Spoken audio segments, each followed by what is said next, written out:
Yo, what is up guys? Welcome back to another Reverse 1999 episode. In today's episode, we will be doing Brume slash Adele's character story. So that'll be pretty fun, I'm sure. Once again, I've got no clue, like, timeline-wise, when this will take place. I guess we'll find out really shortly, whether this is before or after the events of a flowing feast. Yeah, I mean, we did see Adele quite a bit in Beryl's character story. So yeah, I don't know. I wonder what additional like point of view we could get. So yeah, let's enter and see what's up. Yeah, okay. It looks like it's got 8 stages. Let's start off with part 1. The Pyromancer.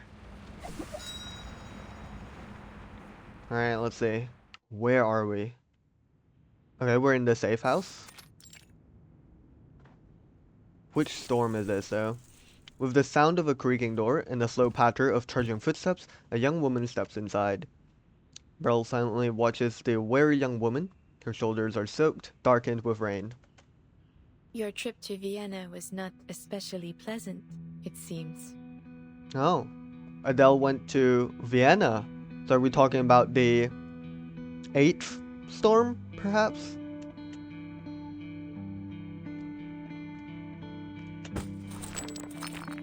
She doesn't answer. Instead, she pulls out a heavy pouch and empties it onto the table. Crystals and gemstones scatter out, glittering in the dim light. My mission is complete. Thanks for lending me your teleportation disc. It worked perfectly. She places the plain-looking disc on the edge of the table, handing it over along with the stones to the diviner. Strictly speaking, they aren't mine. The Foundation only lends them to me as part of our arrangement. Oh, what arrangement do they have though? What does Beryl provide to the Foundation? Much like this house. Their safe house is one of few places shielded from the storm, and the dark disk is capable of long-distance teleportation. Okay, so we've got other safe houses outside of the Foundation, which yeah, I kind of assumed because they do refer to this place as the safe house instead of the Foundation. And also I think in A Series of Dusk, you actually see Valentina and Semmelweis in another safe house as well, I believe. That's cool. The young gem hunter's journey is now inseparable from the Foundation's assets. Keep it. You will still have need of it. Alright. And our next destination is? Her tone is businesslike as usual and devoid of any expectation. Adele. What did you see there? That must be an easy question for you, of all people, to answer. Only the usual things one sees in the world before the storm. You look disheartened. Is it because you finally realized just how usual those things really are? She's like getting used to it, like seeing errors getting erased. Madame Boinish. I'm going to rest.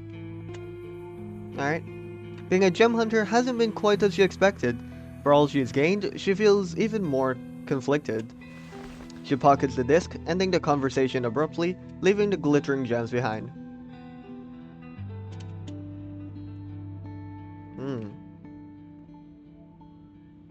In the quiet of her room, she closes her eyes and recalls all that happened in Vienna. Okay, let's see what happened in Vienna. Adele POV? Oh, it's kind of weird seeing Vienna without, like, all the oil painting, like, effects. One of... Yeah, I don't know. I'm more used to seeing Vienna with oil painting, like, effects. Maybe because of Chapter 7? Was it Chapter 7? Yeah, because I think... Wait.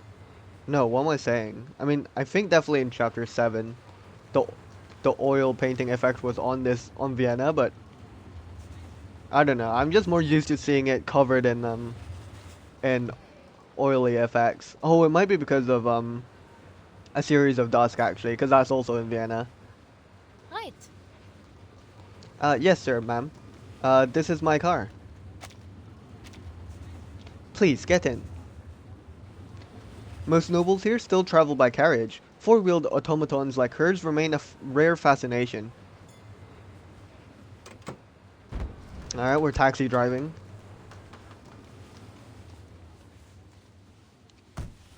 Is this the exact same taxi, by the way? The man and his wife steps inside, and the young driver politely adjusts the lady's dress. The three of them sit, sealed away from the outside world. Mrs. Muller had told us these exchanges were always in a different place, but I had no idea we would be in a car. Nor did I expect the buyer to be a young lady like you. Her tone carries no hostility, only confusion. You may call me Brume. Mrs. Muller referred you to me, no? She brought me a jeweled necklace last week. I gave her a fair price, one that matched its worth. Conducting business in a car makes things easier for busy clients like yourselves. Regardless of whether our deal succeeds, I can still take you to the afternoon opera, free of charge. Damn, for free. The woman holds a flyer in her hand. Her attire bears theatrical embellishments. A peacock green plume glints from her hat. Wait. Okay. Okay. Just so. Mrs. Muller's never been cheated, my dear. Show her the necklace. The lady retrieves the necklace from her purse and cradles it in her palm. That's We bought this a few years ago in Paris. good. Emerald, not bad. She receives the pendant carefully and lifts it toward the light. The green refracts across her face, vivid and pure. She doesn't need her arcane skill to know that this gem meets the standard. Alright, we'll take it. But a small dragon pokes its head out from behind her collar and crawls into position. What, just like a double check? Le feu est purifié. Alright. Let's purge it, just in case, I guess. Nice. Oh. The crystalline lattice of a natural gem can never be replicated. The counterfeit holds neither pure color nor true brilliance. A gem is genuine if its brilliances of the same color can merge seamlessly. Oh my god, it's Candy Crush.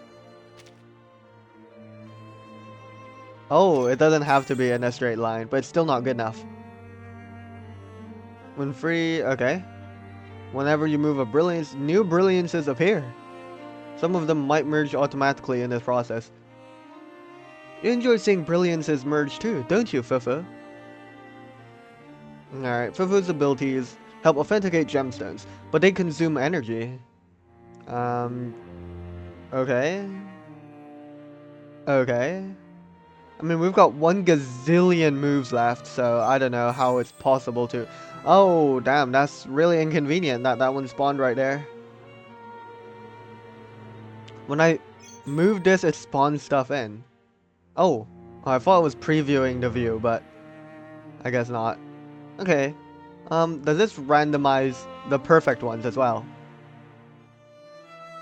Oh, in the 3x3 grid, I see. Oh, nice. That's one.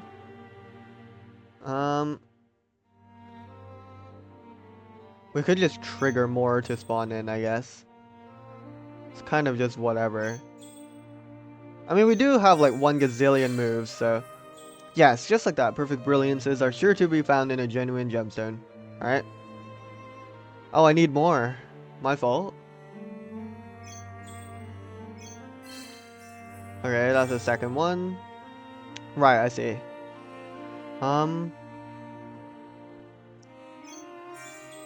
Got one there. Bro, this is a alright minigame. Right. Okay, I can't merge two. I don't know why I even tried, to be honest. That was kind of goofy. That's free. Man, there's so much stuff all over the place. Okay, we can merge that. That automatically merged. And this one as well. Nice. Alright, I see. We did it. Is this a real emerald now? Or no? Ugh. Flame flares, wrapping the many-faceted emerald. As it fades, the little dragon lets out a tiny burp. The gem in her palm remains untouched. Apologies for the fright. My associate here helps me authenticate gemstones. I'll take it. This one matches my requirements. I'll buy it. You are... Amazing. You're an arcanist. My family has used our flames to distinguish genuine stones from false for centuries. The man ruffles a little at the claim, not fully convinced of her pedigree. The driver lets the topic drop with a turn of the wheel. Quite a performance. But then Mrs. Muller assured assured us you could be trusted, and we've known her for 30 years. How much will you pay, and when will we receive the money? It's yours. Right now, sir. That's the convenience of operating out of my car. She opens the bag on the seat and takes out a thick stack of bills. Damn, we're rich. Just like that? There isn't anything to sign? Right. Not at all. But if you're worried about the bills, we can make a stop at the bank. Dear? Enough, Anya. We don't have any time to spare. But... Dear heavens, must you go? She covers her face with her handkerchief and cries softly. Oh, is he going off to war? No, the war hasn't started yet, because it's 1913 right now. And World War I was only accelerated after the events of Chapter 7. So... And that caused a storm, so yeah. So maybe, I don't know, maybe like tensions are rising or something, and he has to go somewhere. Don't do this. Anya, don't say that. Serving is honorable. We are defending our nation's pride. Come now, dry your tears. No one must hear you speak this way. Miss Brume. Rest assured, sir. Everything that happens in this car remains private. Thank you. Just take us to the theater. We've looked forward to this performance for a long time. Wait, is it the one by Isolde? If it's the one by Isolde, they might just get cooked by the storm, actually. The vehicle starts forward. Dear?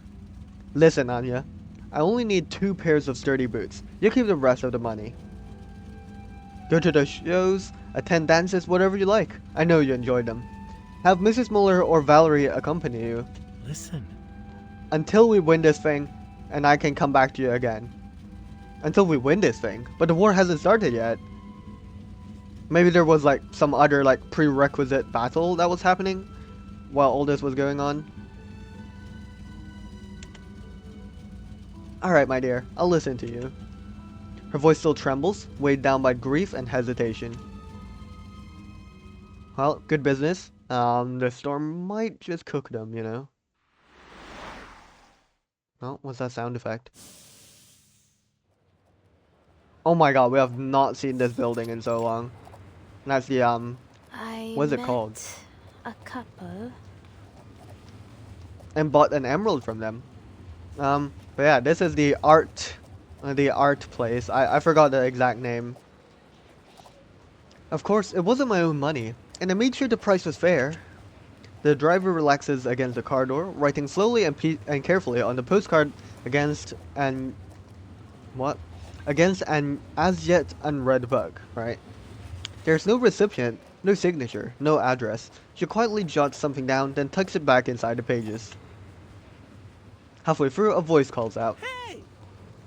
It really is you! You're the gem hunter, right? The short-haired lady who's been driving around. Look, there's your dragon.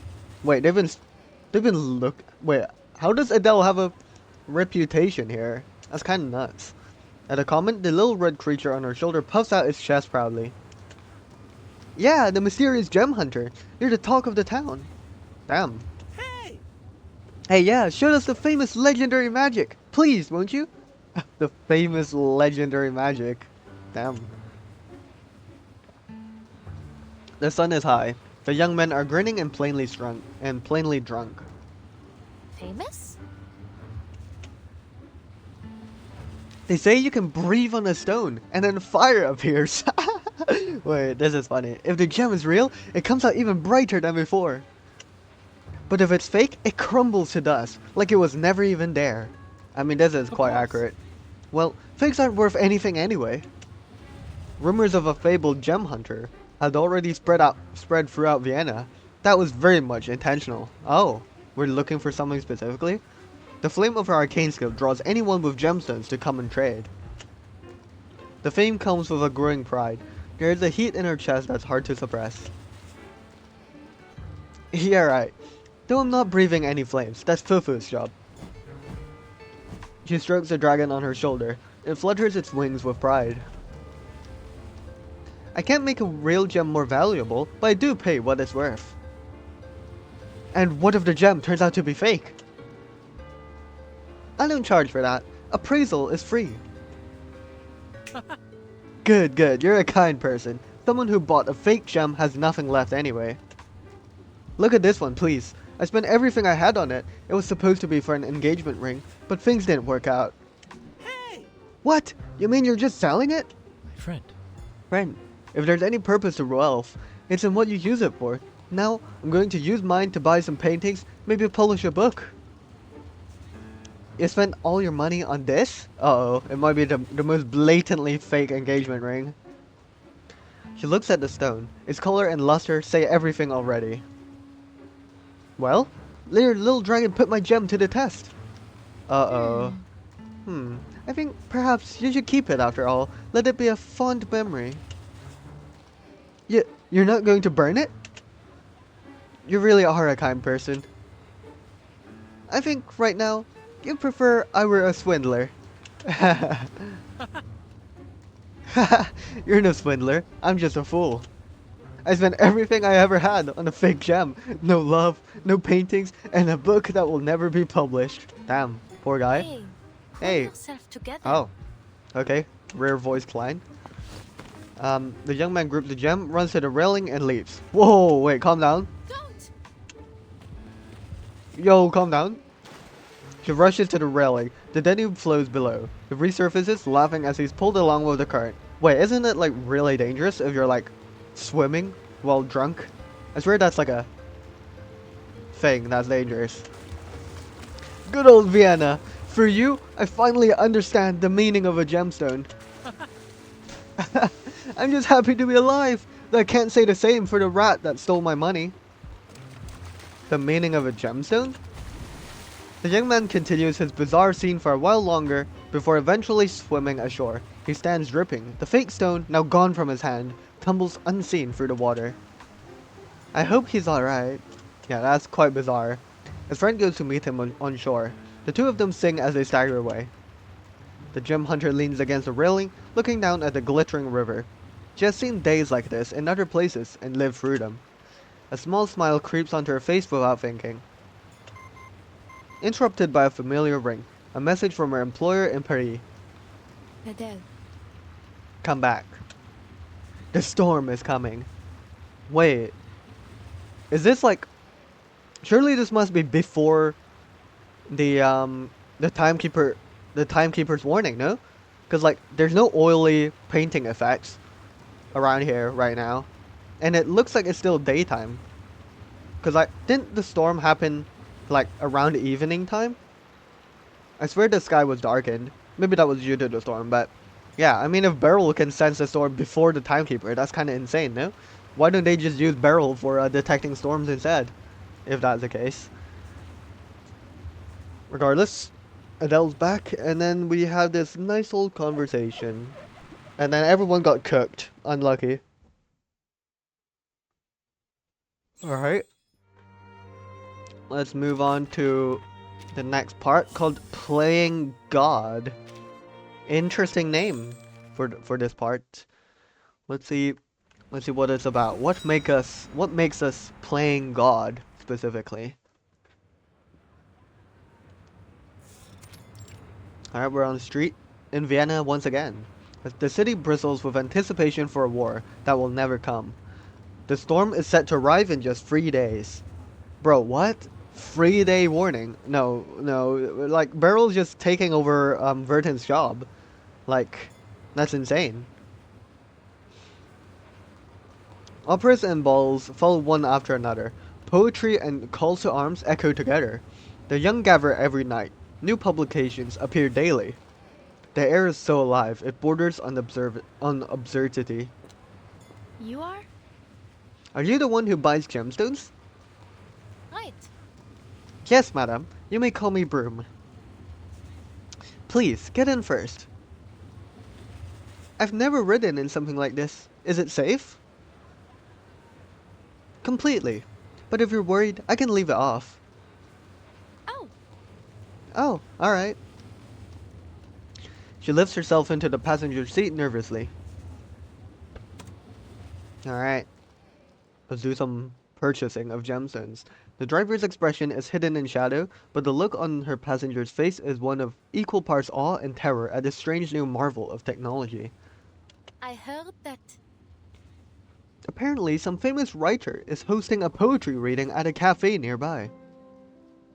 Oh. Okay, so this is relating to events of chapter 7, I believe? Well, or was it chapter 6? No, I think this would be chapter 6 then, right? Because the storm comes at the end of chapter 6? Oh yeah, it does, doesn't it? Oh wait, so everything I said earlier about chapter 7 is actually just the end of chapter 6, right? I think. She breaks the silence, hoping a bit of local gossip will put the young woman at ease. I'm sorry. Really? I'm sorry, I don't know anything about that. I don't really care for poetry. Nor do I. It's something I overheard from a few passengers this morning. They were already drinking at that point, though. I don't like their chances of making it through a poetry reading. Maybe. More young people with nothing to worry about in life. Vienna seems to have more poets and writers than cobblestones. Her tone comes across begrudging, but there is an odd helplessness to it. Right. Painters, musicians, opera performers, I've driven every sort and kind of them, done business with them as well.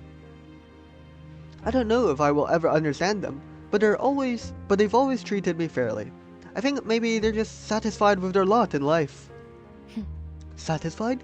Miss Brume, I wonder how many people you see like me, selling off their dearest possessions just to survive. She carefully takes out a crumpled handkerchief. Wrapped inside is a ring. He was just like them, so passionate. He used to write me poetry. Until he put down his pen and picked up a rifle. Those hands weren't meant for digging trenches. When he enlisted, it almost seemed like he was happier than on our wedding. It had only been a week. 3 days ago, they told me he was dead. There was an outbreak in the camp.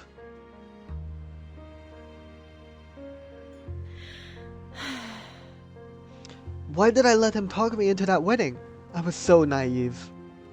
Now, I'm left to divide a meager widow's pension between myself and his family, with bread and meat nearly as dear as gold.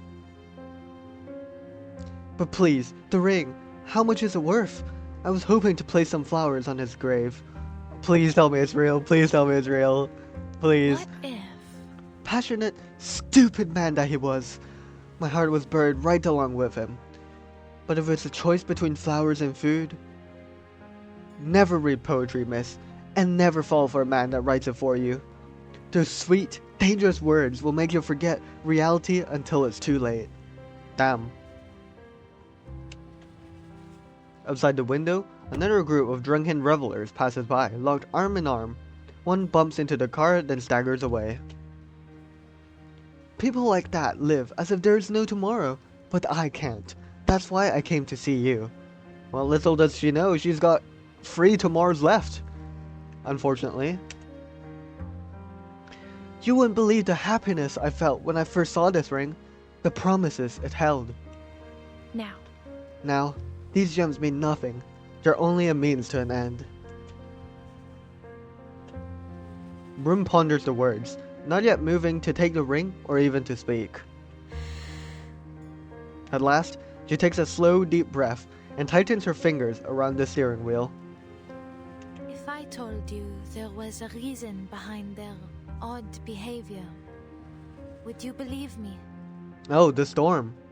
Oh, could the storm be, Could the storm be affecting people this early on? I guess it could, maybe. Because, back in Paris, we also saw that people's, mentalities regarding the era were already, like, starting to merge with, like, previous eras.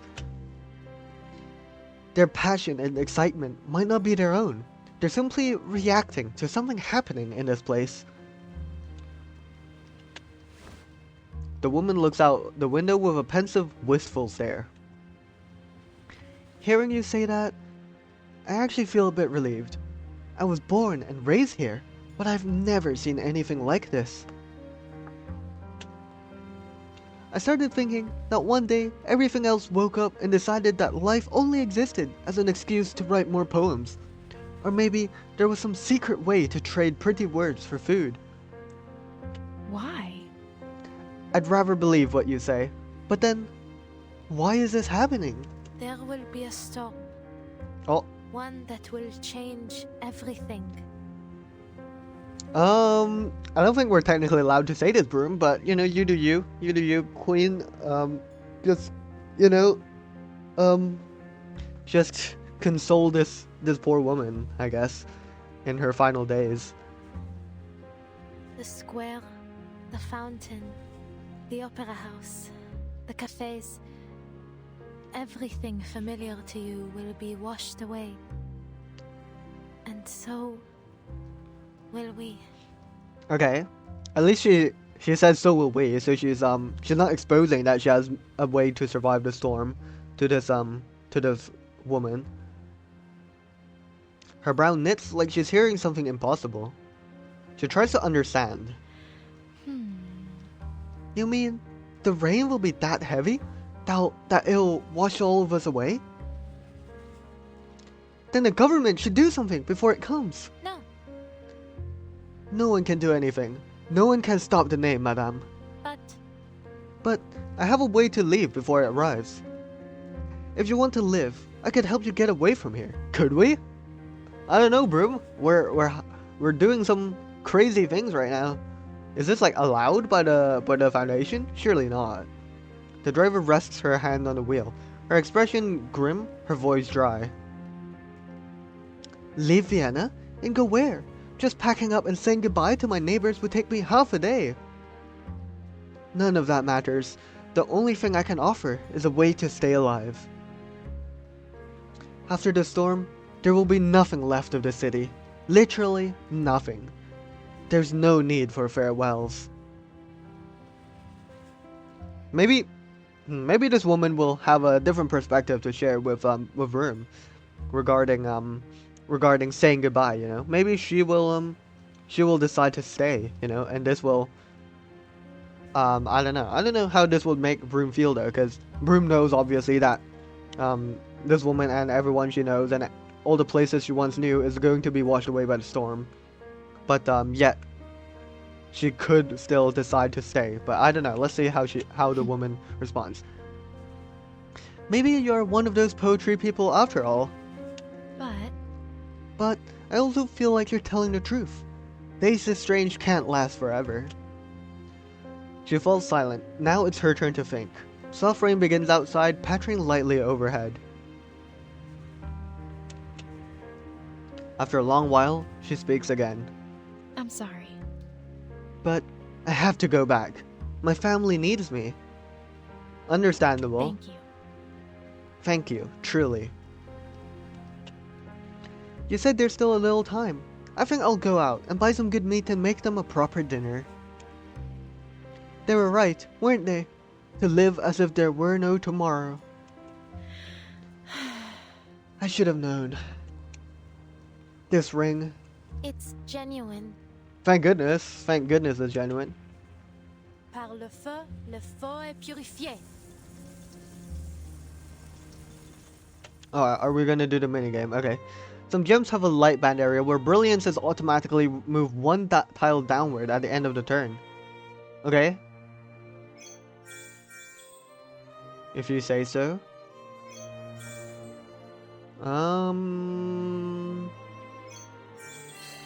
Well, that's not what I intended to happen, but it happened. Okay, I'll take it. Spectacular. So second one. We can merge it here. That's a third one. Oh, we need 10 perfect ones. I didn't even realize. That's quite a lot to ask for, to be honest. Oh dear, that was a blunder. Actually, no, this still works, kind of.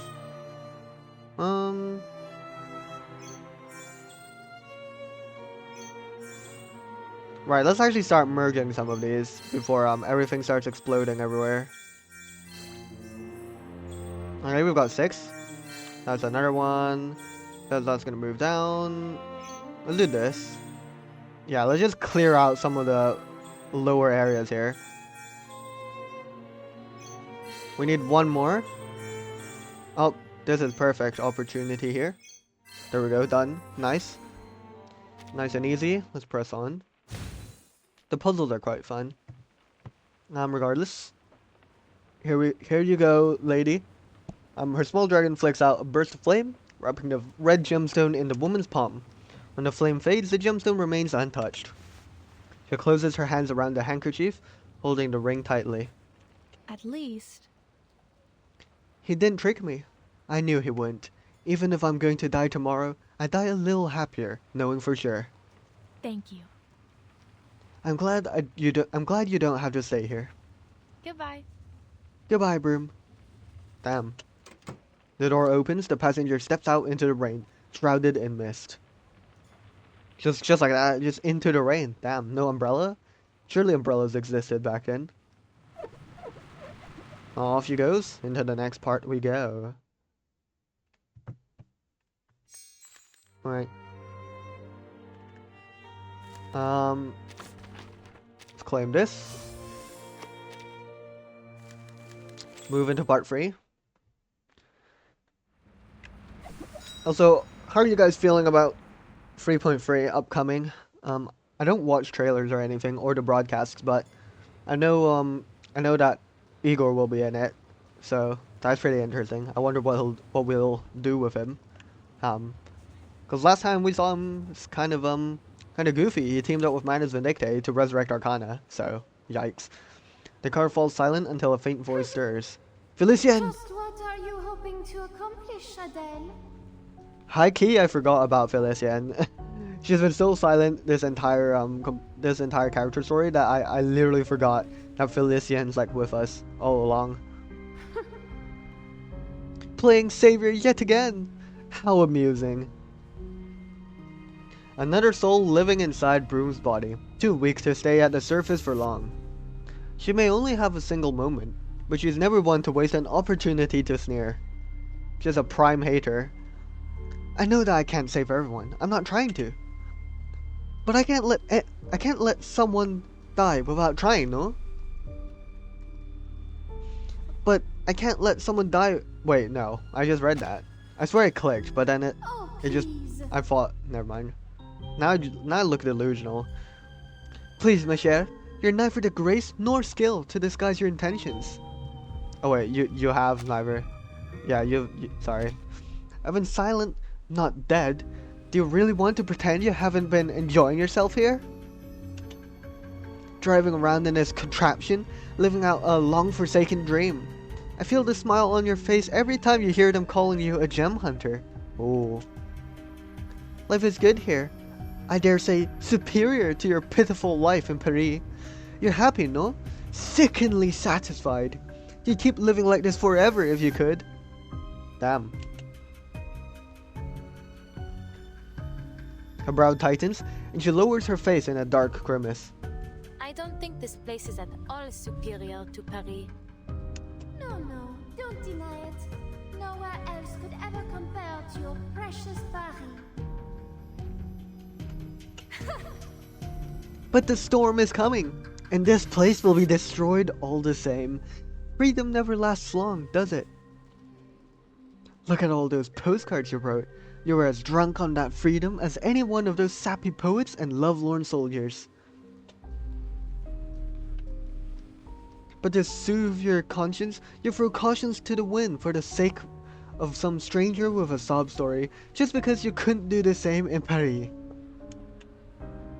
Adele, chérie, don't you feel the slightest bit of shame to pretend as if one's life might cover your sins? Alors, the storm will come, yes, but so long as it's not today, you're quite satisfied to revel in its shadow. Felicien, you're being too loud. I wasn't thinking all of that. I only... You idiot! The soul's voice spikes. Hurry wasn't enough to teach you. Use your head, Adele. Even as the storm washed away all of Paris, the entire world, your life was never truly in danger. Yet now, you're content to live as that woman's lackey, you weak-willed thing you. Damn. Getting called out.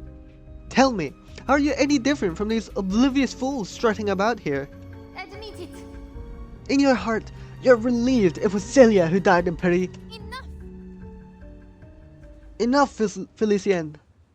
The driver's face freezes like ice over still water, her voice booming in the empty car.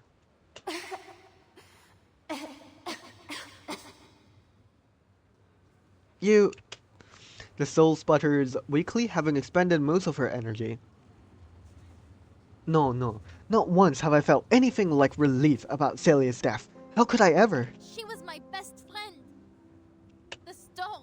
It caused all this. Adele. Whether you accept it or not, this is the world, as it is. The soul's voice drops low, dripping with condescension. I used to look down on the pretty aristocracy as they knelt and paid homage at Baron's banquets.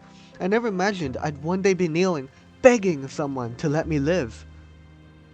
And you still cling to ideas of freedom, dignity, and peace in a world like this. That sort of idealism is worse than nonsense. Damn. Honestly, Adele, you should leave Beryl. She will never protect you. Oh, and then what? Shall we join Manus Vindicte? I certainly wouldn't object. We all know you wouldn't, Felicienne. You evil monster. If it weren't for them, Celia might still be alive. Everyone could be alive, and everyone could be dead. The only thing that matters is that Manus Vindicte can control the storm. So what? They've twisted the world into something unnatural, where only people like them can survive. I don't want a world with only one kind of person, one kind of madman. I would never want that. Okay, and the new day has come, but hopefully we'll connect quickly. Regardless, yeah, I'm glad Brume is still focused on her ideals of not joining Manus Vindicte. That is good to see. When's the last time we saw someone join Manus Vindicte, like willingly? Like someone we know who was like, quote unquote, on the good side? I think it might be Sophia, right? Last time we saw someone switch to Manus Vindicte. Man, I hope we get playable Sophia. That'd be cool. I've always hated driving in places like that. Their ideal world is like a street with no signs, no rules, only chaos everywhere. I've always hated. Okay, and she said that line anyway, so I guess I won't say again. Felicienne, I've always let you speak your mind, but if you ever bring this up again, even once, I will ask Madame Boanice to remove you. Damn. Adele. You. She gasps until she finally spends all of her energy and fades back into slumber. Damn. Their argument ends without resolution. It doesn't feel like victory. The taste of that last threat hangs acrid and sharp on her tongue. Finally, she starts the car and drives forward, cutting through the misty rain.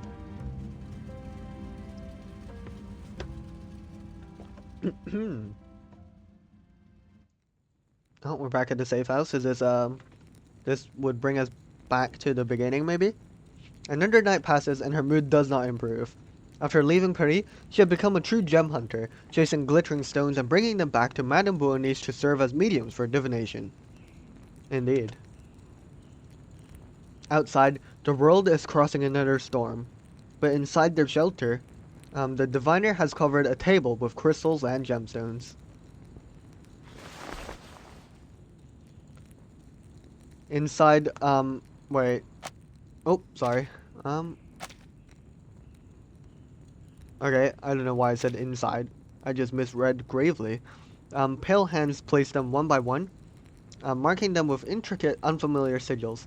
Brume sits across from her, sleepless eyes drooping with each pass, unable to make sense of what she sees. Madame Boaniche. Are you preparing a reading? Shh. My fault.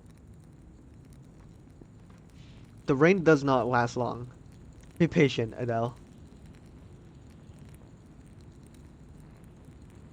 Her pale eyes reflect the gemstone's glow. She speaks softly, unmoved by the events unfolding and refolding outside. Adele is as quiet as she watches the ritual, her eyes catching on the glimmering gems as they clink against one another. Just as the rain slows outside, the gemstones on the table shatter all at once, their luster gone. Yikes. Did the ritual fail? This was different from your usual readings, n'est-ce pas? You noticed, yes. This wasn't really a reading at all. It's a different kind of ritual, though it still requires gemstones as a medium. Okay. Are these stones useless now? As far as ritual goes, yes, they cannot be used again. Do you find that regrettable?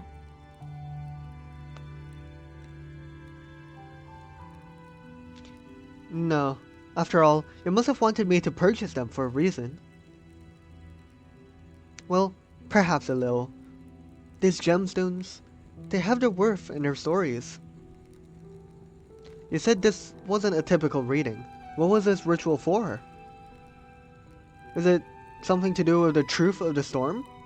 Maybe the threads, trying to seek out the golden thread? Her eyes sharpen. The daze of fatigue disappears. She sits up without realizing, her voice edged with hope and urgency. You believe that by giving me the gemstones, you will learn the truth about the storm. Is that it, Adele?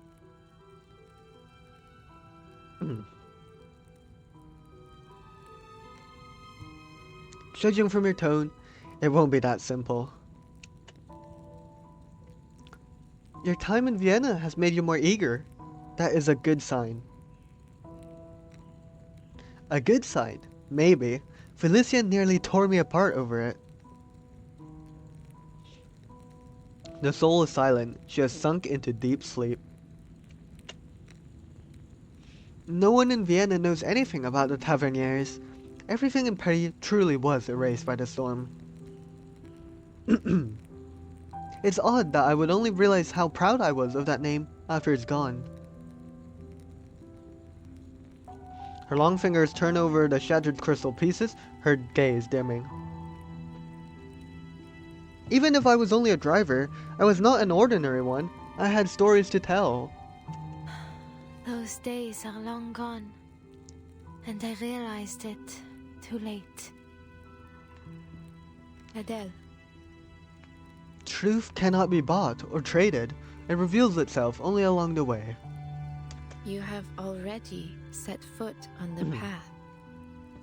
In chasing gems and the truth of the storm, you have faced failure after failure. Yet with each attempt, you draw ever closer. That's right, never give up. Never give up. You mean, I will find the answer myself? You saw this in the reading? The diviner's smile is faint and distant, like snow melting into water, gone in a breath. Adele. That, Adele, is something that requires no divination to see. I need gemstones. You seek them. That is all. What happens along the way is your path to follow alone. I seek them. It's still hard to believe. Me, a gemstone hunter, in a world ravaged by the storm. Her gaze holds on the glittering slivers that have scattered across the surface of the table. But I don't quite understand, but gemstones do not change. Perhaps that holds more meaning than trying to save people lost in the storm. Damn. She lifts a shard and peers through it, her vision suddenly recolored to match its hue. Are we doing the minigame? Oh no, this is over. Damn. Alright. Let's press on. Let's claim this. Right. Let's press on with the next part. A business opportunity. From who? Who's giving us a business opportunity? And this will be after the Vienna storm, which means we're coming up to Antarctica, I think. We're in Delhi. Why are we in Delhi? A busy street dedicated to the buying and selling of precious gems, a panoply of merchants and customers of every complexion and style mingled together. Wait a second. I mean, I know we were in Delhi back in like the 5th storm, I think. But, no, not the 5th storm, like before the 6th storm. But, is this a flashback or is this present day? Sunglasses lift and lower again and again, just to catch the gemstones shine more clearly. The sun leaves skin sticky with heat. The clarity is excellent.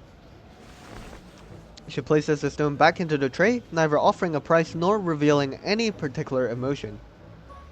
Will you be taking it then?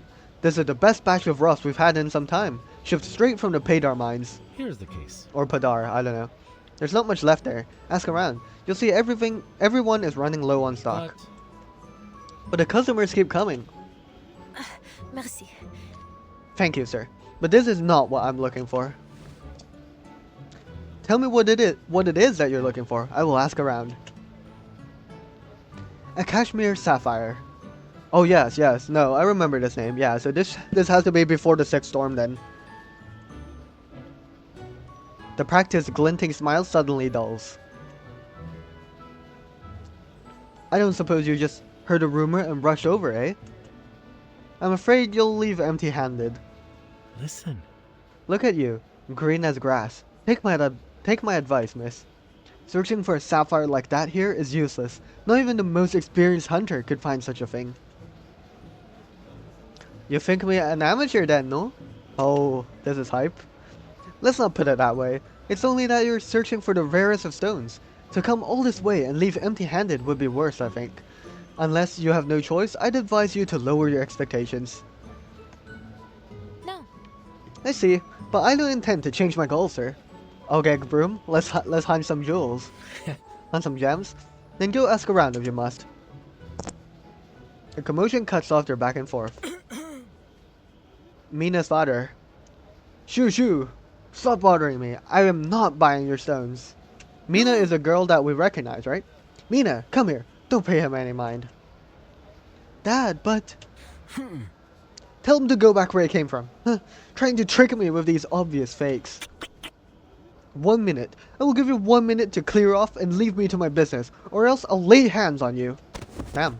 A dark-skinned boy is shoved down into the street, kicking up dust. He springs up, clutching a stone, and stubbornly leaps toward the counter. Hey! It's real! It's a good stone! Calm down. Hey, calm down. Alright, Brume. The gem hunter, having become well accustomed to settling disputes, finds herself pulled unconsciously toward the situation, raising a hand to draw their attention. Those gathered turn to the self-appointed mediator. Seeing a fine crystal flash on the back of her hand, the gem merchant's face softens toward the potential customer. What is it? So, what's going on? What makes you think the stone is a fake? The boy moves closer to her, feeling both protected and nearly hopeful. Here is the case. Miss! Wait, he's got a funny voice. Miss, you don't know this boy. He likely stole his father's truck to come here. And it wouldn't be the first time, I can tell you that. He's just a miner's hand. He never brings anything good. All the stones of any real quality don't make it past their foremen. So, whatever he's holding now is either fake or stolen. This kid thinks he can just do whatever he wants. The guts. Huh. This one I dug up myself. I promise it's good. Give me a break. I won't trade with some ruffian like you. If there's any justice in this world, then you'll get a proper hiding for taking that truck. He waves his hand like shooting flies, showing no pity. Dad, why don't we at least look at the stone he brought? Maybe he's telling the truth. Mina, With people like him, kindness gets you nowhere.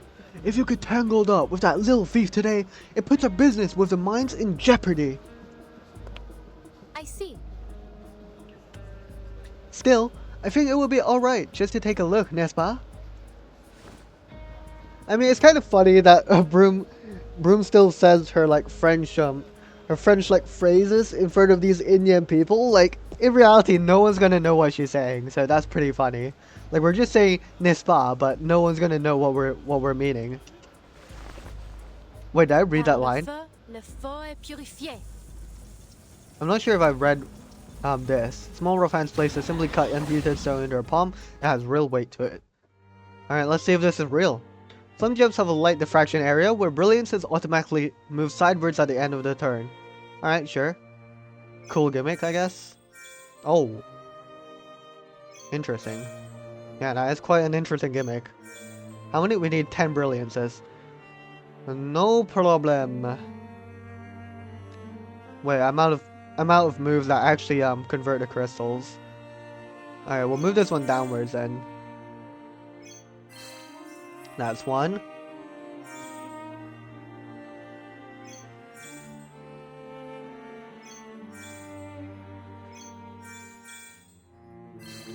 Okay, I'll take it. This one automatically merges. Some opportunities up here as well. Might as well check it out. It's pretty fun.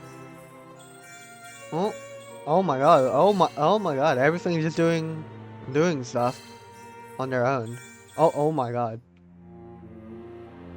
Yeah, things are merging so quickly. Oh, this is good.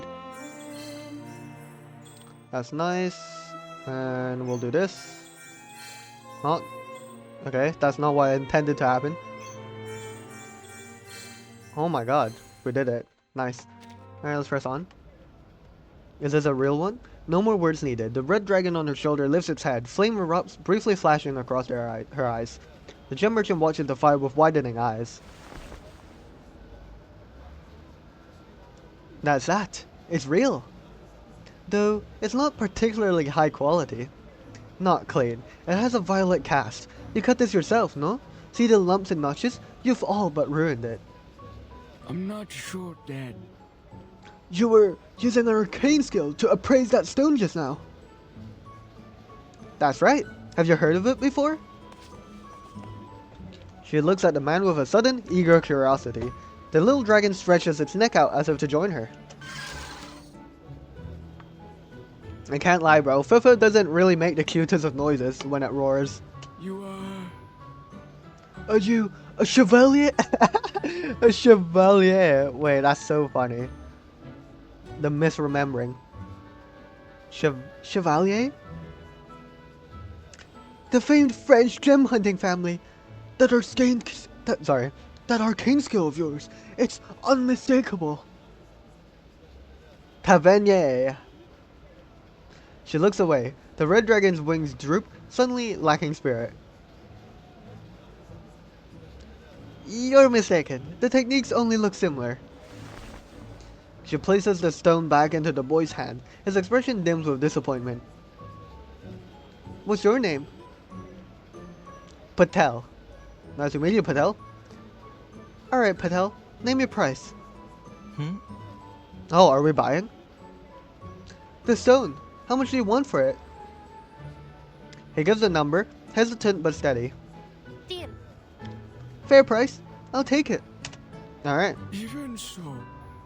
Miss, there's no need to show charity to a no-good ruffian like him. Even if the stone is real, you don't know where it came from. If it's a gem you're after, I'll be able to find it, I assure you. Is that so? Can you? I'm looking for a cashier sapphire. Immediately. Miss, are you sure? I'll be honest, most of the mines around here don't produce sapphires anymore. No. The few that are circulating around openly are invariably fakes. But Then again, I see you can appraise them for yourself. That's your advantage. At least you won't be cheated. The gem hunter shows no reaction to the merchant's flattery. So these genuine sapphires aren't in open circulation, but they can still be found somewhere, n'est-ce pas? As perceptive as your little dragon, it seems. The old sapphire mines are near the border, the same area that this brat slinked out from. Alright. He nods toward Patel, still clutching his jagged stone with pride. Here is the case. It is not safe out there. You pass through dense rainforests, places where all manner of smugglers and criminals gather. And the miners themselves aren't the friendliest either. But other gem hunters have gone to visit these mines before, no? Yes. Well, yes. But they had teams and backers behind them. You came alone, it seems, aside from your pet. That much is true. Then I beg you, please, stay here where it's safe. I have contacts in the mines. If you want to work together... From what you just said, the sapphire mines are nearly exhausted, and the other hunters are waiting at the gate. If I stay here, I'll never have a chance. You want someone who can appraise stones? Fine. After all, you gave me useful information. The merchant's expression hardens. Miss, I don't want to sound harsh, but going into the mines alone is as good as a death sentence. He scans her face, hoping to see some sign of a struggle, some hint, or fear or unease, or anything. But her expression is calm, almost serene.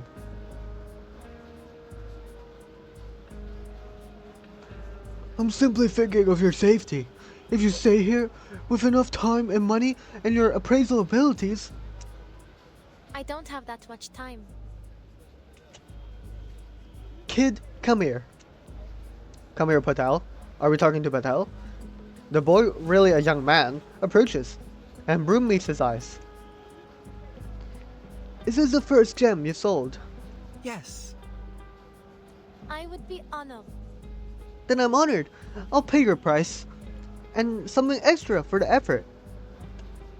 But you must take me to your mine. Alright, is this a deal? Alright.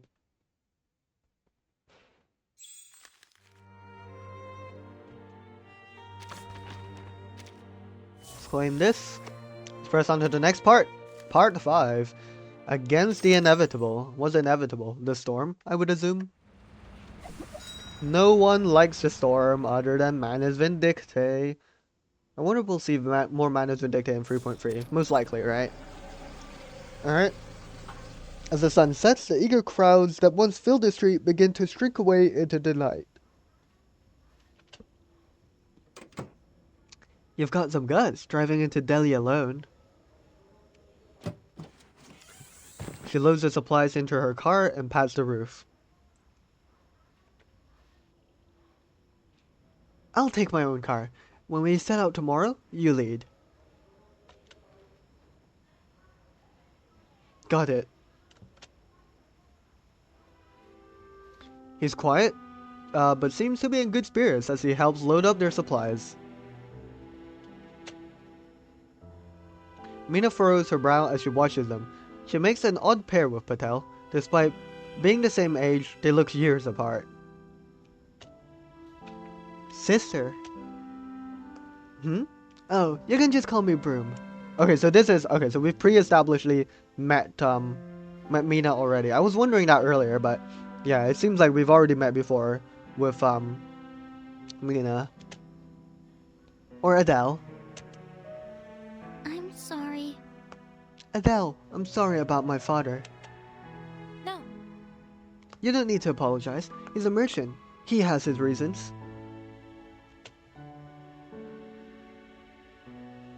But he wasn't like this before. It wasn't so long ago that he'd visit the mines himself. He's become so harsh lately. And the people in the mines weren't always like this either. He didn't always treat Patel this way. They both glanced toward Patel sitting in a truck bed. His arms and legs held a story in a patchwork of bruises. It's dangerous. Adele, maybe you shouldn't go. The mines really are risky to visit right now. Mining gems is always risky. They wouldn't be nearly so precious if it wasn't. But you might not even find one, and even if you do, you may not make it back. My father is right about that much. There are so many dangers to avoid. But I don't want to avoid danger. I don't intend to give up just to play things safe. Damn. Mina falls quiet. She knows nothing she can say will change this woman's mind. Hey, don't look so down. Maybe I really will come back with a sapphire. I hope so. What if? If this is what you have to do, then I wish you luck. Thank you, Mina. That's enough. Alright, let's search for a sapphire. Oh wait, I saw a tweet. Wait, I saw a tweet about this. No, this is funny because this is the Uluru background. No, this is Australia. We're in Australia. The heat is always heaviest just before the rain arrives. Made worse by the stagnant air near the main entrance, the sluggish humid air blurs the line between swimming and walking. Shouts and hammering echo across the site. Even the threat of a downpour doesn't stop the relentless pursuit. Phew. Lucky enough, I suppose. With Patel leading, they reach the mine without incident. There. It points to a mine entrance where small frame workers wearing headlamps are preparing to descend. A few older men look on. Patel he quickens his pace toward them. As he approaches, one of the men looks up, giving him a stony glare. As Patel reaches him, he holds out a hand and strikes him across the face. Oh damn. So we're getting abused. That's unfortunate. Patel! Don't! Leave him alone! Too late. Patel stumbles from the blow. Brume catches him. Who are you? Oh, it's his father. A friend of Patel's. A friend. The stone facade doesn't crack, even as he withdraws his hand. Patel, get back to work, now. Yes, father. Patel goes to fetch a large sieve. His own face now matches his father, stiff and emotionless. Are you coming with me? I have to go sift the mineral sand. D'accord. Your friend will only be too happy to help. A smile breaks through the facade, but his left cheek is starting to swell and redden. Oh damn. Oh my god, this is literally Uluru. No, that's so funny. A water source muddied and tainted from washing away the ravaged earth. A line of people stands across its bank, breaking up ore. Tired and thin old men playing out a cacophony of hammers. You did well. Doesn't look like your first time. The words come out awkward, as if he isn't used to saying anything at all. At the water's edge, they lower the sieve into the pool, shake it to wash away the mud, and pick through the stones revealed in the bottom. Is that so, Master Patel? Maybe it's because I picked up some theory while learning to appraise gemstones. Theory? Knowledge. Methods. Oh. Oh, like my brother. He was always interested in learning. He even knew how to write. You have a brother? Dead. From heat stroke. He just collapsed one day. Oh damn, that's really unfortunate, man. Heat stroke is no joke. I'm sorry. Patel. Everyone here has lost a brother. My uncle was buried in these mines.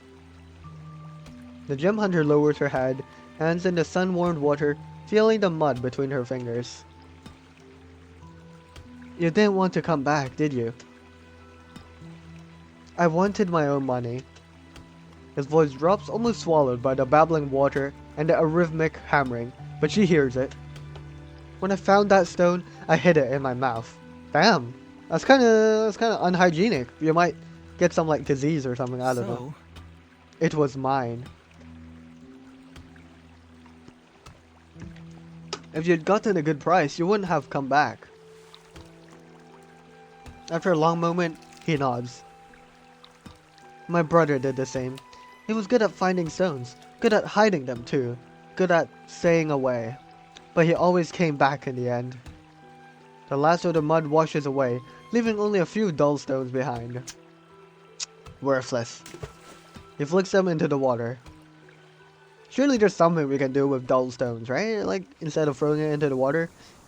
Like, I don't know, use it as construction material or something. I don't know, maybe that's not ideal. The workday passes quickly. Sunset falls, a cool night wind rises. They didn't come away empty-handed, but their effort far outweighs the gain. A fire crackles, clothes still damp. The gem hunter eats a little of the food you brought. They will sleep on the ground tonight. Damn. Hi, bro. Adele? You're as filthy as a peasant! Damn, I once again forgot about the existence of Elysian. I'm just so immersed. A familiar voice rings out. It's not so bad. I've looked worse, Felician. This is the part of the job. Oh, now that I think about it, this is before the 6th storm, so actually, Brume and Felician haven't spent too much time together right now. But I am not like you at all, peasant. You do realize that I'm a part of you now? Why must I be forced to wallow in mud like some barnyard creature? I expect you revel in all of this, but I have a heart. Felician, I'm not wallowing in mud, and you're being loud enough to give me a headache. Here, let me wipe you off. She wipes the muck from the crystal, suppressing an eye roll.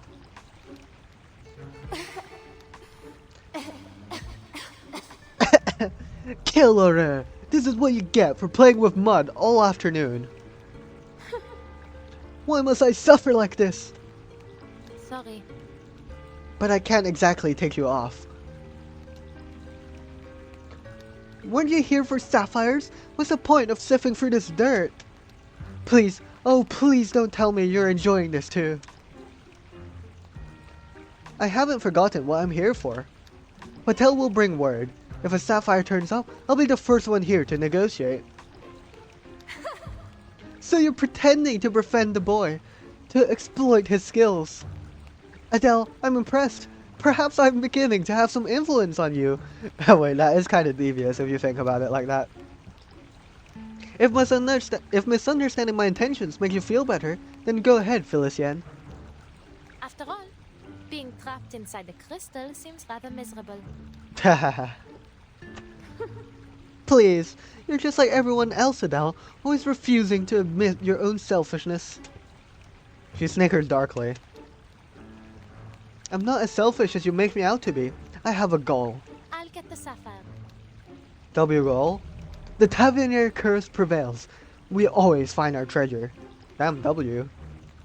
She speaks softly, eyes lifted to the deep blue night.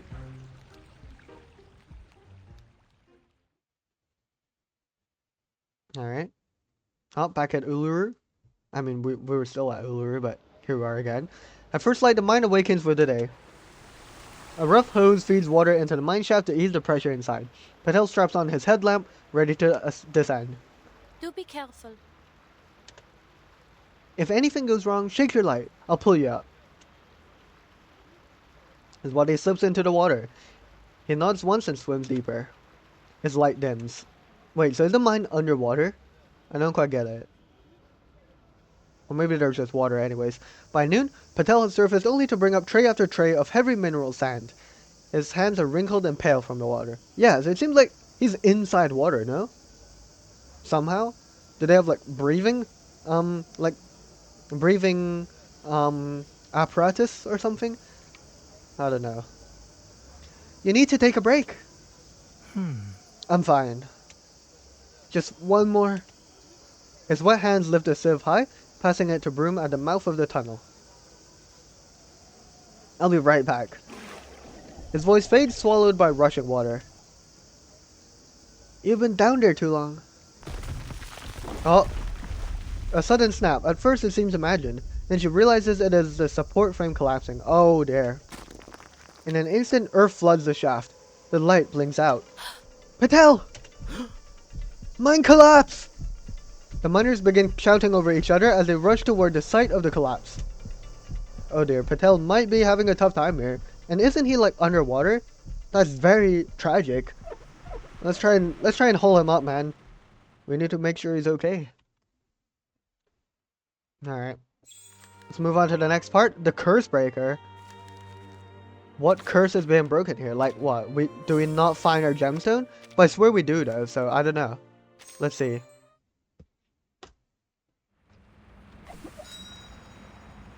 The curse breaker. That's a real cool title, you know? Imagine someone rolls up to you and calls you the curse breaker. That's aura. Stifling heat. They dig bent over the earth. With every minute, hope evaporates. Patel! Patel! But no one answers. His father is the first to stop digging. He stares at a mound of earth, empty-eyed. Keep digging! We must help him! He's dead. There wasn't anything worthwhile down there. He shouldn't have gone in. It was a waste of effort. Damn, his father's... His voice is flat. His eyes are red but hollow. We live and die searching for those gemstones.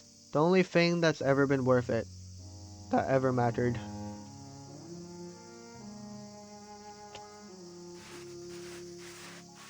Brume keeps digging, ignoring the old man's dejected words. Sweat runs down her face, falling into the mud.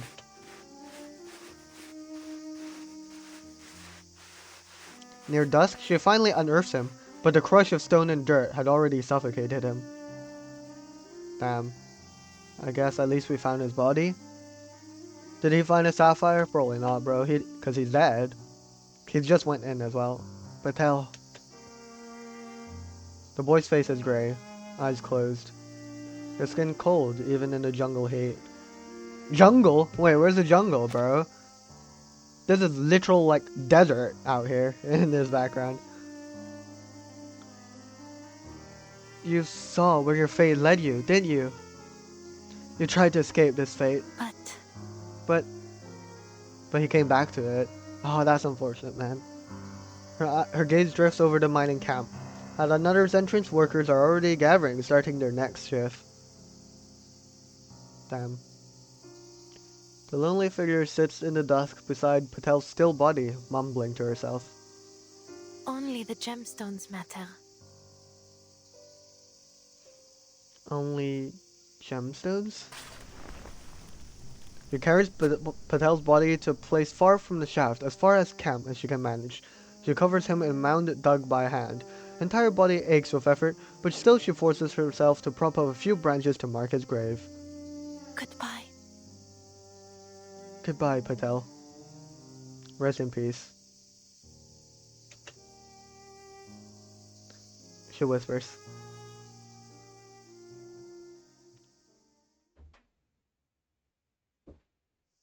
Damn. Bro, this is literally the Uluru Stadium. You can't do this. What are we doing? This is not Australia. Oh, I didn't read that. A new day breaks at the mine. None of the gathered workers seem concerned or even affected by the recent loss. I guess it's just another day. Or another Tuesday. You're still here. His voice is rough, as if tired of her very presence. Damn. If you're going to stand there judging us, why stay? Did you want me to cry for him? He isn't the first of us to die. He won't be the last. It's traitors like you that made this place the hellhole it is. Patel's grave is over there. She doesn't answer his accusation, only lifts a hand and points. If you want, you could give him a better marker. Something more. It's not worth it. Damn. We may need to dig there someday. His gaze shifts from the makeshift grave back toward the active shaft, where a thick hose pours water inside. You're short on miners, aren't you? Now that Patel is gone. I need to find the gemstone. I'm staying to find my gemstone. That's why I'm here. Damn. Into the mines we go.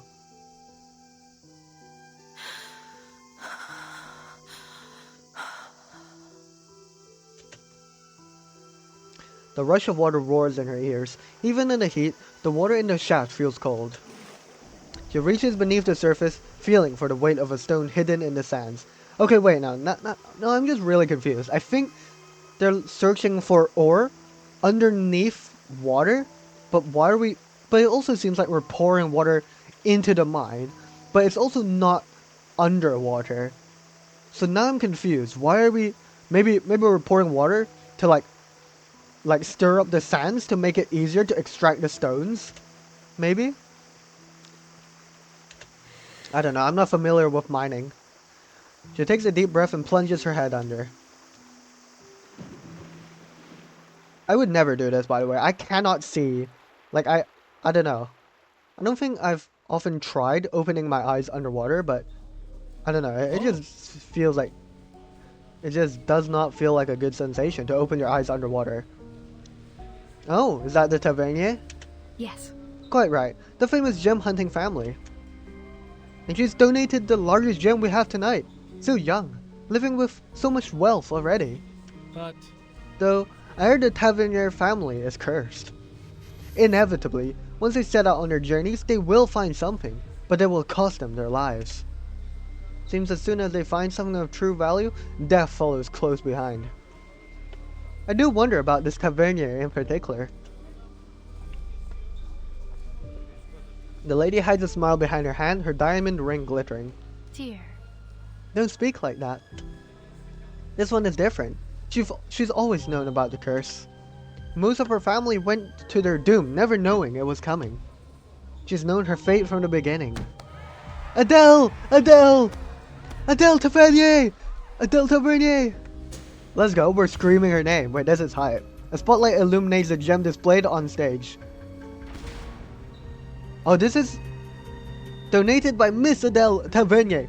Our thanks to her contribution to charity. A gem hunter, a knight, a true adventurer. She fears nothing, cutting through uncertainty and hardship, all to chase the gleam of light. She knew her destiny and still made a choice to follow it. Okay, so I was wondering if this was a flashback, but obviously in the past she didn't really embrace this role. So I'm wondering if this is like a vision that that Adele is having of like a potential future where she accepted her fate as a gem hunter and there was no storm. Maybe this is something that could have happened, you know? Yes. Every Tavernier is born with a thirst for adventure, to do or to die, and usually both. When she set out, Adele meant to greet death and strike it down. She really is like a questing knight. Adele! Adele! Adele! But she has succeeded where many before had failed. Perhaps the curse has no more. It seems to me that nothing in this world could defeat her now. Her name will live on forever. Adele! Adele! Adele! Please welcome Adele Tavernier! Oh my god, the spotlight is so bright on her. She looks so brightly illuminated. The lights glare down on her in her gemstone, bright as an engulfing flame. Miss Adele, please tell everyone here, how did you use one gemstone to change your fate, to change the world? Change? Change the world? With a gemstone? Beautifully said! Oh wait, that's so funny. What is this delusion, man? Oh. Adele! Adele! Adele! This is quite the vision. Applause erupts, sudden and overwhelming. Her eyes fix on her as though witnessing a miracle. No.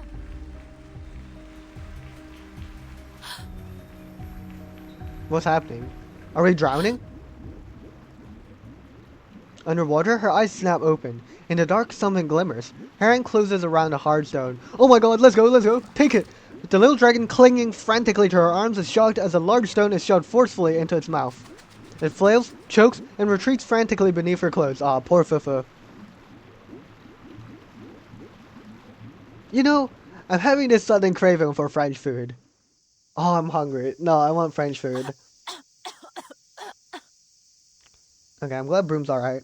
I don't know. Are we gonna try and smuggle this sapphire out, or are we gonna have like an actual, like, actual transaction go on? Because I don't know. Because technically, Brume is the one that found this, but she is like borrowing someone else's mine technically. But I don't know how the logistics about that works. But yeah. Speaking of French food, I would, man, I'm hungry. But yeah, I really would love French food actually. I've only gone to France once, but yeah, I have had the pleasure of eating other food, but that was ages ago though. It'd be cool to revisit France someday. That'd be cool. I can search out gem hunters. Were the taverniers real? I don't know. Maybe they were, maybe they're not. I can't keep going like this. The rope tied to her waist begins to haul her up. The gem hunter emerges, dripping empty-handed.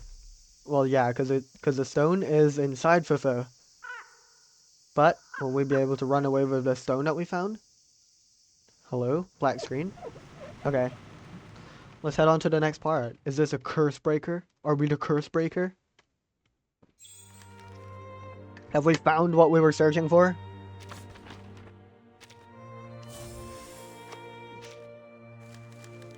Now, I will be honest. I am confused about the ordering of events, cause right now I'm not really understanding why we're getting Delhi after Vienna, because of course chronologically Delhi came first before Vienna, but yeah, I don't know why is that. Regardless, let's press on. Part 7, why gemstones matter. True, why do they matter? I mean, at the end it's going to get shattered by Beryl's ritual. Find anything? His tone is dismissive, but he holds his stare, sharpened and blinking. No, just sand. You can try your luck if you like. Maybe you'll get something. W deception. W lying. You were right. There's nothing down there worth it. Several pairs of eyes watch her, scanning her for clues. Their eyes glint with something feverish. The gem hunter knows that look well. You've found something. Otherwise, you wouldn't have come up. I'm afraid you'll be disappointed. But it's like you said, the mine is a bust. See, I don't know. Why don't you just, like, additionally find, like, a fake, like, weak stone? But then again, I guess, if you find a weak stone, it wouldn't be any reason to come back to the surface. It's cold down there. Not worth my time. Or you already found what you were looking for? Oh. You don't believe me? She spreads her hands. Do you interrogate all of your miners like this? They'll wonder it's so miserable here. Search me if you like, but remember, I'm a customer, not a worker. Okay, we're playing the customer card. Patel's father watches her for a long time. His expression is like a snake waiting to strike. What are you thinking? How sad. I'm thinking none of you are right in the head, and it's a shame I have to be the one to tell you. Patel died doing this work, and you barely even tried to save him. Like he wasn't worth enough to you. If we had all dug together, we might have saved him. But you all just went back to work, even though there's nothing left to find. Oh my god, you see that smirk? Oh no, I clicked away, but you see that devious smirk? Adele had a really devious smirk like that. Oh my god, whoa. Whoa, I kind of like the side of Adele. Kind of like a... It's like a little bit of Felicia sneaking through, you know? Wait, that's kind of exciting. Sorry. I'm sorry. I said too much. I don't really understand how things are here. Maybe it's pointless to try. I'm tired. But I'm tired, and I just want to go. He says nothing as she walks toward her car. Are we going to let her just walk away? She's got something. She must have found a sapphire! The accusation hits like a detonator, setting off every frayed nerve around her. The gem hunter is only a few steps from the car. She surges forward and dives inside. Go, go, go, go, go, go! Go, Adele, go, Adele! Damn it! Get her! Stand back! Oh? He's already scrambling for his gun! The engine roars. His eyes goes bloodshot as the car kicks up sand. I mean, it kind of makes sense, because the sapphire is probably worth a lot. And these guys have been mining for sapphires all this time, so I mean, it makes sense. And I mean, Mina's father did warn us about the severity of the situations out here. Go Adele. A burst of dust rises, blotting out the sky. Bang! The trigger is pulled, and gunshots crack through the air. Do we have to fight? Oh no, we're in the car. Oh, Felician's screaming. She's scared. The vehicle jolts as a scream fills the cabin. Adele! What are you doing? I think I just got shot in the arm. Oh my... No way we got shot. That's nuts. Imbecile! You want to embrace the family curse and chase your own death, n'est-ce pas? Sorry, Felician. Not now. We're being hunted. Gunfire tears through the air, skipping against the earthen road. It's all over if you die here. What was the purpose of all this? If you die, everything ends. Those miners have lost all reason. They would have killed me over that gem, whether I paid for it or not. I'd bet they were always greedy, but now with the storm so near, we don't know what they're capable of. Good thing I've spent so much time dodging traffic in Paris, no? Though I never would have guessed I'd use those skills to dodge bullets. That is a funny quip. But yeah, interesting though. I mean, I know now is not the time to, ponder, but, it does put a perspective to things, because Felician did mention that Brume risked her life to get this sapphire. And in the end, the ritual just shattered it like nothing. But you have to believe. You have to believe that there's a purpose, a greater purpose that you're trying to accomplish here.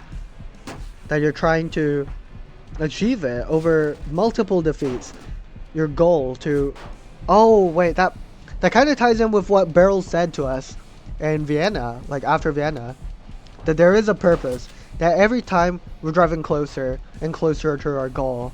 Which is, I guess, the inspiration, the motivation that Brume needs to keep doing this seemingly pointless task, this seemingly like meaningless task of collecting gemstones for Brume to convince herself and Felician, and I guess, yeah, mostly herself, but to everyone that what she's doing is not worthless.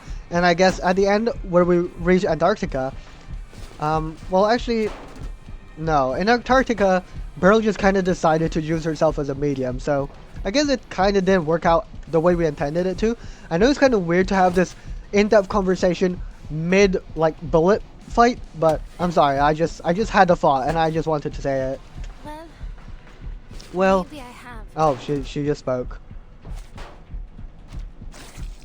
She laughs. It comes out half manic. She can feel the blood trickling down her arm.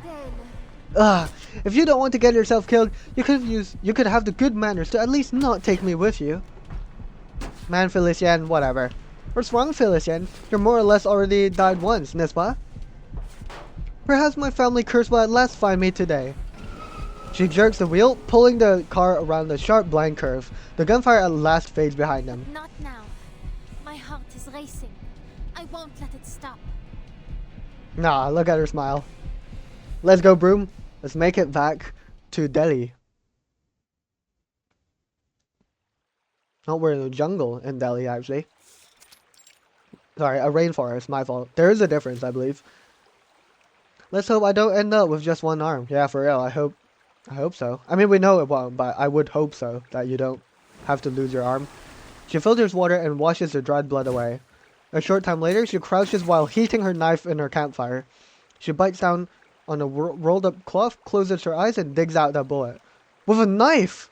Oh, that's... oh. I guess we don't have, like, more refined tools.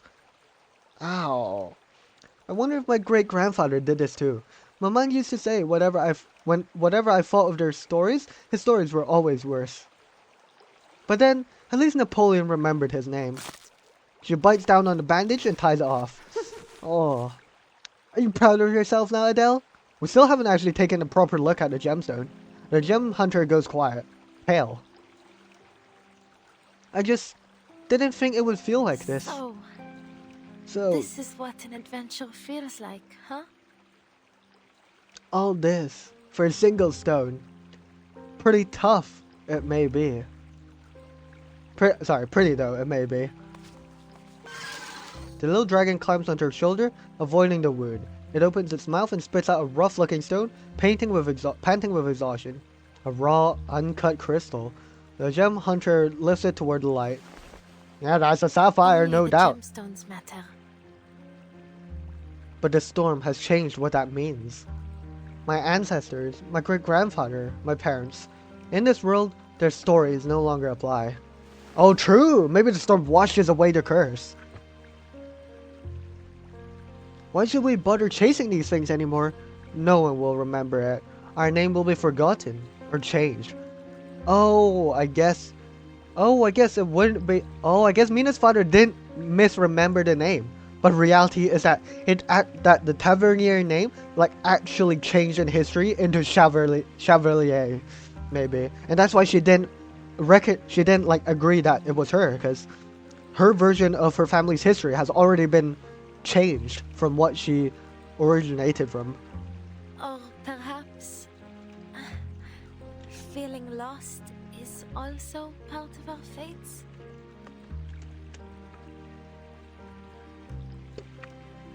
She murmurs it, sorrow softening her voice. The orbiculum gleams. Someone bound to fate sends a message. Adele, Oh, hello, Beryl. the storm is coming. Thanks, Beryl. Always love to hear this lovely message from you. And then I guess this would cut into, I think, Beryl's character story, right? Where we, get that interaction with Mina and then back at the safe house, I guess. And we know how that went down and what happened to the Sapphire. Oh, I accidentally clicked into it while trying to drag to the side. That's fine. We were gonna go into it anyways. Oh wait, no, we already did part 7. Let me skip this. Sorry. Alright, but yeah. These are all like mini game modes, I think. So I'm just gonna wrap up with part 8 today. And then I'll do the I'll do these, I don't know, in my own time or something. But yeah. Let's first on part 8, Another World Forsaken. Let's see what's up. Let's see what era we're in, I guess. I guess maybe it'll still be this era. Yeah, I guess. Seems so. I guess this is a world that will be forsaken. Makes sense. Adele! You're hurt! Oh my god, this OST. I'm fairly sure this was playing when shoot, what's her name? Sorry, I'm blanking on the woman's name. Back in 1.3, the woman Calabauna's teacher. Shoot. I'm sorry, let me see if I can find the name real quick. Cause yeah, this is the OST that was playing when she was crashing out, you know, as a result of all the things that she's experienced.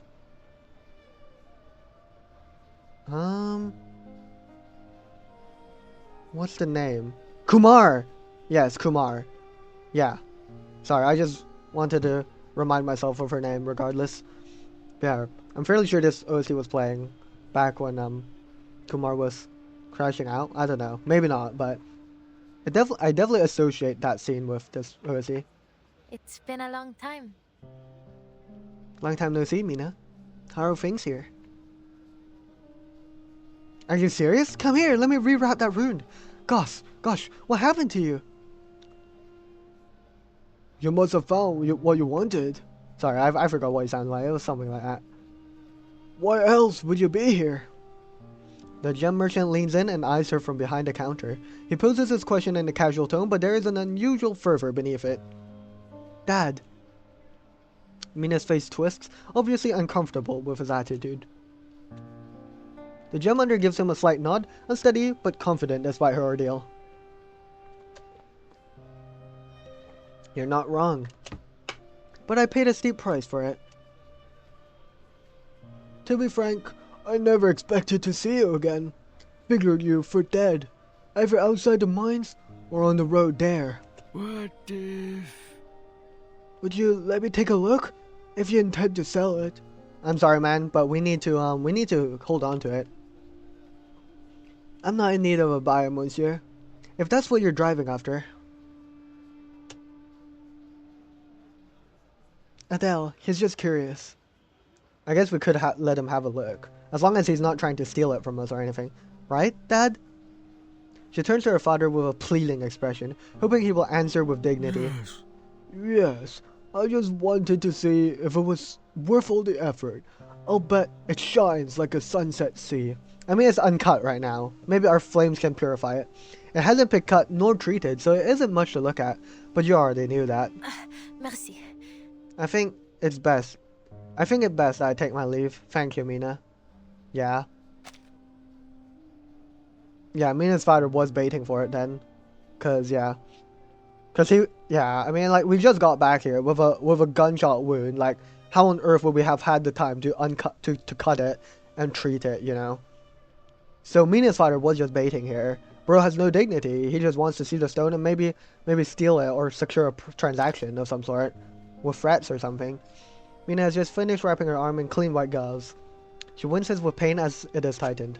Mina's father watches them both, his expression seeming to grow darker with every passing second. Is he gonna let us walk away? Seems like it is. Oh, and this is the part where we were speaking with Mina. Adele! The girl runs up, panic and concern written all over her face. Where are you going to go now? Or, I suppose I just mean, maybe I could write to you. Write to you? Like postcard writing? Like the postcards Adele has been writing this entire time? That we saw her writing back in Vienna? Was it all for Mina? Because we know that Mina was a recreation. So maybe Adele, because Adele knew Mina. Maybe Mina was some sort of old friend or something, right? That she still, you know, kind of lingers on about. Because now that Celia's gone, maybe she's latching on to Mina as like a close friend, right? But the recreation of Mina. So maybe Adele is banking on the recreation of Mina being recreated in future storms so that she could write all these postcards to her so that she can give them to her maybe one day in some idealistic future where when some version of Mina gets recreated so that we can, you know, reconcile as friends and give her all these postcards to tell her of the journeys we've had all this time. Or maybe I'm just making things up and none of this stuff will ever happen. Well, maybe it won't ever happen, but conscience might still be there from Adele, that she's trying to write these postcards for a potential future reincarnation of Mina, if you know what I'm getting at. But I don't know, maybe I'm reaching, maybe I'm not, but that's what I'm gleaning from this one single line about writing to each other. Dad has been acting stranger each day, and it seems like he isn't the only one. It's the effect of the storm. I'm sorry. I just hoped that maybe we could stay friends. We could keep talking about gemstones, or whatever you like, really. Yeah. Let's send postcards to each other, Mina. She stops behind her, a hint of hope in her voice. Mina. She extends her hand. A gemstone rests quietly in her palm. This is Patel's. He wanted you to have it. He said, thank you for speaking up for him that day. They both recalled the day he came to the market. Before Brume proved the stone with her flames, only Mina trusted him. Mina accepts the stone with dawning concern, confusion written on her face. I don't understand. Didn't he sell the gem to you? Is he alright? He changed his mind. He escaped his old life for good. That's all that matters. Do you want to see what I found? Hey! Yes, of course. She lets the unanswered question slide with a nod. There we go. Oh dear, Wow, that's... this is a true cashmere sapphire. Its luster is amazing, even unheated. Entranced by its glow, the girl reaches out and touches it. She snaps back to herself, quickly pulling her hand away. What will you do with it? Sell it for a fortune? Make it into a one-of-a-kind ring? Those who know what happens to this gemstone. The gem hunter shakes her head. No, It has another purpose. it's time I head off now. Sorry, I have to leave. This is her second farewell. Yeah. Sorry. Mina, I may not be able to write to you. Oh? She doesn't ask why. Adele's pale face lifts into a smile. But try as she might, she can't make her smile look happy. I wish I could say more, but just know that the strange things happening here will end soon. Sooner or later. Goodbye. Sorry, I thought her eyes teared out, but no, I think it's just me. But her eyes does look brighter, and like, I don't know, it seems like tearier to me, but it's probably all in my head. Well, goodbye, Mina. You're gonna get washed away by the storm. But, goodbye. I think I wanted to say something. Let me just check again.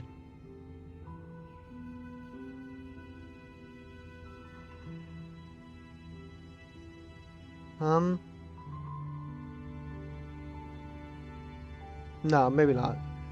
I was thinking of something to say, but I forgot about it. Clouds gather overhead. The heavy air is thick with moisture. The girl stands alone as the rain is about to fall. Damn. And so she's washed away. Is there any more? Oh, back at the safe house. The good old Paris safe house. I'm assuming it's in Paris. Another reverse storm. Another quiet ritual. And there goes our stone. The finer the gemstone, the clearer the sound when it breaks.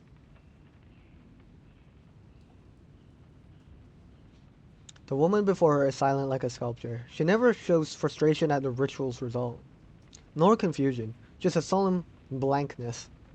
The gemstone shatters. After a long pause, Brume walks out the door of the shelter.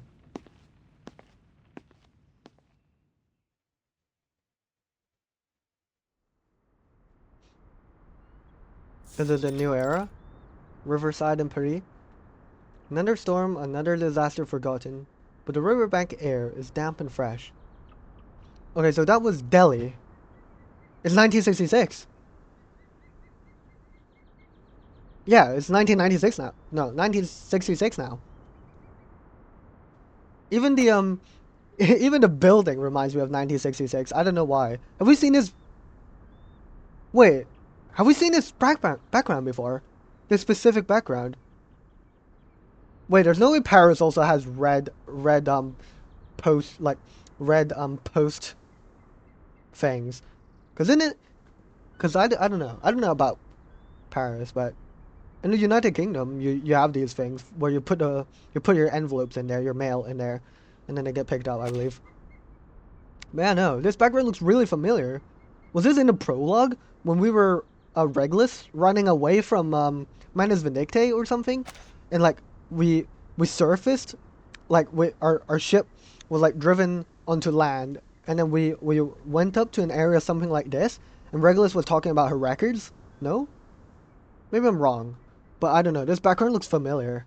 I think this is an old one as well. Admit it, you were played. She's been predicting the storm using intelligence from the Manus Vindictae. Oh shit. Beryl will never tell you the truth about the storm. She's never truly cared. Not about you, not about the storm, not about the world itself.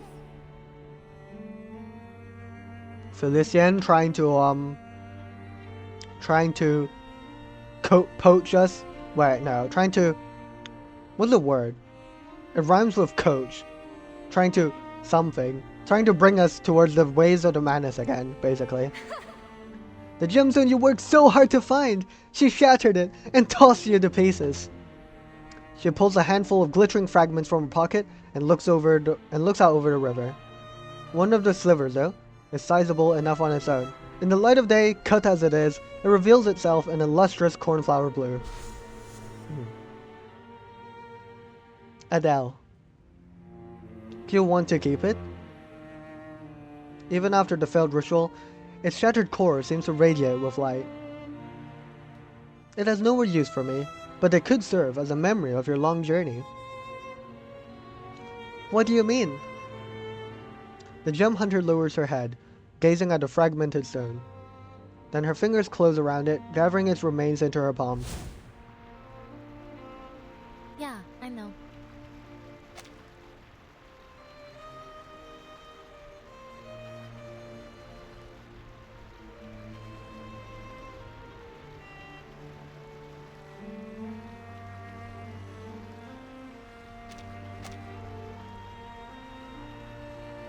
This is a nice view. Madame Boaniche. Will not tell me the truth about the storm. She stands at the riverbank and tilts her hand toward the flowing water. The people I met in Vienna. I was like them once. Looking forward to a bright future. Wait, what? Did I misinterpret? The eras?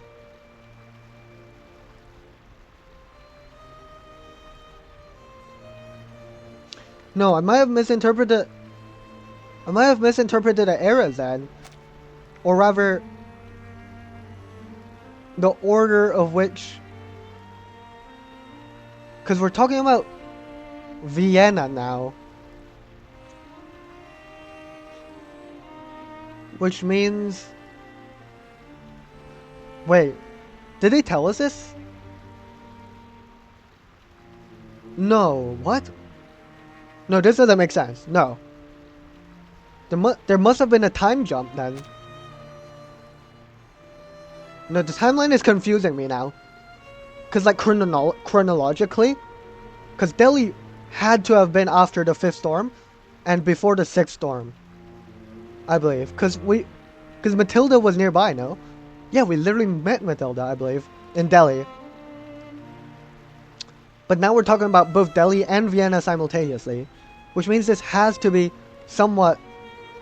This has to be either after Vienna or after Antarctica. I'm thinking after Vienna, because Antarctica, you know, we had like quite a moment with Beryl Boaniche, you know, using herself as a medium and everything, but yeah, yeah, this has to be after Vienna then, I believe, after the storm of Vienna. Wait, did I read that line? I don't think I did. The people I met in Vienna, I was like them once, looking forward to a bright future. In a way, I think Mina and Patel were too.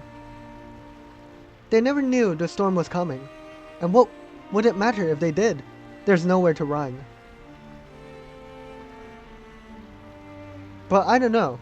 Is Delhi chronologically after Vienna? It doesn't quite line up with me, but Brume is also talking as if Delhi chronologically happened after Vienna, which is so weird to me. Because what about Antarctica? Unless we were in Delhi again? No, I swear it was basically like in our faces in Beryl's character story that it was 1.3 around. The storm has already changed everything. My fate. I've never had control over it. I doubt I ever will.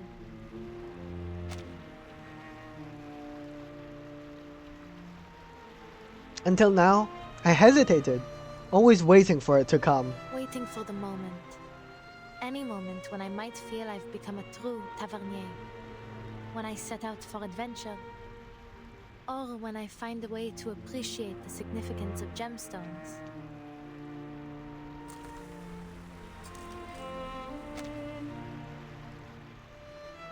We're letting the pieces fall out into the river. The blue fragments tumble through the air, scattering light before they fall into the river. Her eyes still reflect the gem's blue gleam.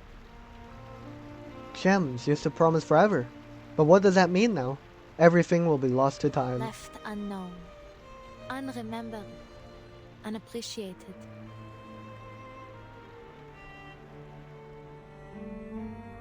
Damn. Quite the note to leave off on. Then you've begun to understand, Adele. Sherry, this world has never mattered. You once chased what was ordinary, and now the extraordinary. But it is all the same. In a way, I wished I had tried to live that extraordinary life earlier. Maybe then that curse would have found me before I knew all this. Now it is too late. Brilliant blue shards strike the water and disappear into the river. The old world is long gone, you poor wretch. You know, I hope we see more Beryl Buonish and Adele in main story, because like canonically they've been, you know, journeying through the eras just like us, you know. So maybe we'll get to meet Adele and Beryl Buonish in the next chapter. Is that 3.3? Surely, right? No, it has to be because it's Igor. Yeah. Paris stretches out around them, washed again by the storm. But the familiarity of its skyline is only a facade. It is a new Paris in an old mask, one that does not belong to them. The winds of a new world rise. I will rediscover the true meaning behind these gems. Alright. Sooner or later. Inspirational. Good luck, Brume / Adele. I hope you find meaning in your journey. Well, I mean, she has, kind of. I hope she achieves the results she hopes for in her ultimate journey. And I really want to see Adele and Beryl Buonish again in the main story. That'd be awesome. That'd be so cool. Alright. That's that. That is all from Brume's character story, An Unheated Gem. Rest in peace, Patel. Rest in peace, Mina. Rest in peace, everyone who we've met along the way. Because they are all, in the end, washed away by the storm. Even when the most dazzling brilliance begins to fade, you, who set forth once more, will find a story meant for you. Yeah. Good stuff from Adele. Alright. What a nice character story. Oh. And thanks for the final pull from Adele. Inspirational. Alright. Yeah, that's that. Yeah. I mean, my goofy theory about why Adele has been writing postcards was never confirmed nor denied. But, you know, it's my headcanon theory, you know, as to why she's writing on postcards. But, you know, maybe I'm wrong. That's just unfortunate, but, you know, that's what I briefly thought about, you know, when that one line about writing to each other was given by Mina. Regardless, yeah, it was a nice story. We had a greater in-depth look into what happened in Vienna and in Delhi. So we get a bit more context as to what happened and the weight of losing the gemstones that Adele worked so hard to work towards, all for it to ultimately be crushed along with everything else in the storm, which is kind of sad. But it seems like Adele is kind of setting out on, you know, on a better purpose, trying to redefine the meanings of gemstones in new eras. So yeah, pretty nice story. And yeah, thank you all very much for watching. Next week, sorry, I'll probably be doing another character story, like one of the older ones. I don't know. There's so many of them though. I don't know. Which ones have I unlocked? There's just so many to go through that I don't know. Oh my god, it's 2.6. Damn. Anyways, yeah. I don't know. I don't know what character story I'll do next. Or if I'll do any more of them. Because they do require a lot of yapping. I mean, I'll definitely still do the ones like as they come out, but I don't know, like retroactively, there are a lot of character stories. Like, is there 2? Yeah, if there's 2 for each of them, then... Wait a second, if there's 1 for each character of the banner, then does that mean I've been missing out on 1 every time?